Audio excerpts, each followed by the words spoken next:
ভাঙ্গায় দুর্বৃত্তদের হামলায় একজন নিহত হয়েছে। জাকারিয়া খানের তথ্য ও ভিডিও চিত্রে বিস্তারিত দেখুন।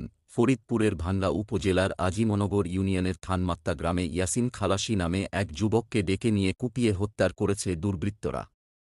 এ সময় রায়হান নামে এক যুবক আহত হয়েছে।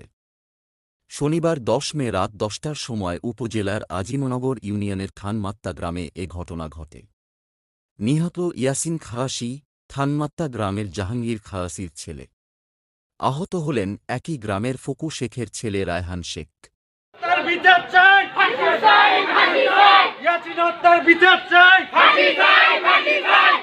আমার নাম জাহাঙ্গীর খালাসি। আমি বাড়ি ছিলাম না, বিলে ধান করতে গেছি। ধান করতে হুমকে আমার ছেলেরে ডাক দিয়ে নিয়ে বাদশা সাহেবের ছেলে, ওই যে এটা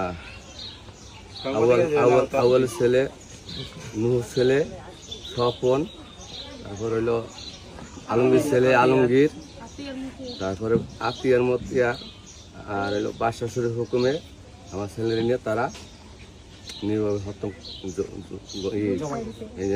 পেট হারিয়ে গেছে।